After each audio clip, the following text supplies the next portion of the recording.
किसान भाइयों नमस्कार। मैं डॉक्टर राकेश पुनिया चौधरी चरण सिंह हरियाणा कृषि विश्वविद्यालय में तिलहन अनुभाग में एक सहायक वैज्ञानिक के रूप में कार्यरत हूँ। जैसा कि अभी आपको पता है, ज़्यादातर किसान भाई ये सरसों की बिजाई कर चुके थे। जो लेट बिजाई के लिए गए वो भी अपनी बिजाई कर चुके हैं। तो अब की बार किसान भाइयों मैं बताना चाहूँगा, शुरुआती अवस्था में दो तरह की बीमारियों का परेशानियों का सामना करना पड़ा किसान भाइयों को, क्योंकि अब की बार वर्षा ज़्यादा हुई जिसकी वजह से खेतों में नमी बनी रही।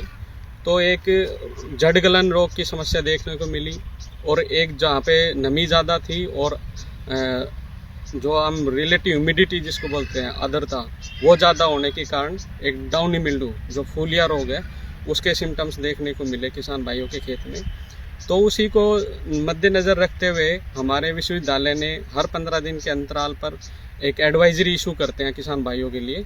तो उसमें भी हमने बताया कि इसको कैसे कंट्रोल कर सकते हैं। हमारे अनुसंधान निदेशक डॉक्टर राजवीर सिंह गर्ग हैं, उन्होंने भी अपनी वीडियो रिलीज़ की थी भी उसको कैसे कंट्रोल करें, कैसे उसके लक्षण को पहचानें। तो किसान भाइयों, अब जो समय है जो सरसों के लिए वो बहुत महत्वपूर्ण है, क्योंकि जो टाइमली बिजाई कर चुके थे उनकी 30 से 35 दिन का अगर दिन हो गए हैं बिजाई के, तो उसमें आपको पहले पानी के लिए जो हम सिफारिश करते हैं भाई 30 से 35 दिन के जब आपके बिजाई के हो जाएं तो पहला पानी उसमें सिंचाई करें। तो किसान भाइयों, उसमें देखने की और बहुत महत्वपूर्ण बात है, जब आप सिंचाई के लिए जा रहे हैं तो उसमें बिल्कुल हल्का पानी लगाएं।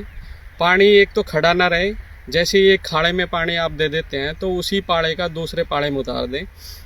तो पानी कम हल्का पानी लगाएं और पानी खड़ा ना होने दें।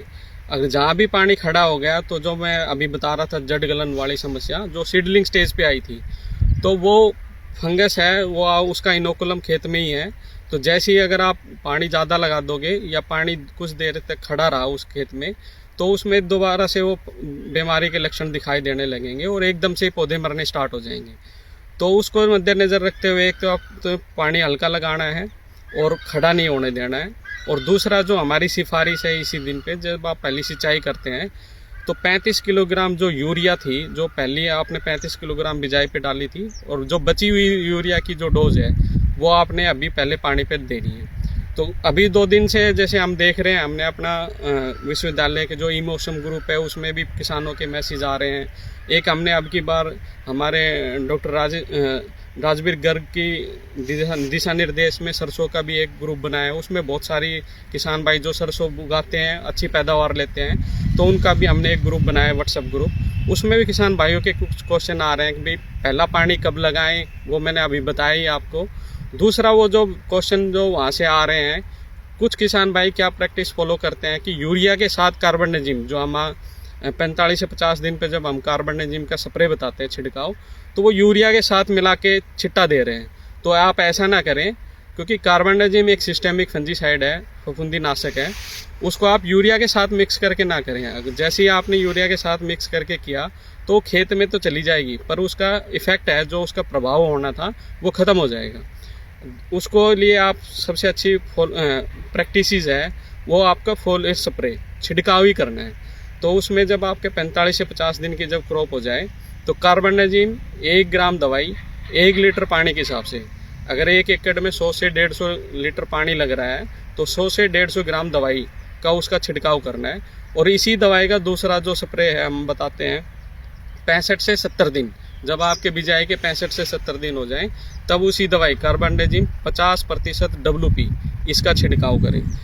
फिर जो अभी आप देखोगे जो किसान भाइयों ने जिसने बीज उपचार नहीं किया था और ज़्यादा पानी लगा देंगे किसी कारणवश से, या उसके पानी खड़ा होने से कुछ समस्या आएगी, तो उस अगर आपके खेत में ज़्यादा पानी खड़ा हो गया, पौधे मुरझा रहे हैं या मर रहे हैं और झुलस गए हैं, तो उस अवस्था में आप कार्बनडाजिम के साथ एक दूसरी दवाई है स्ट्रेप्टोसाइक्लिन, तो उसका आप टैंक मिक्स करके मिश्रण करके छिड़काव कर सकते हैं। वो हमारे विश्वविद्यालय की रिकमेंडेशन नहीं है, बट हमारे जो एक्रिप है directorate of rapeseed mustard Bharatpur वालों की, उनकी रिकमेंडेशन है।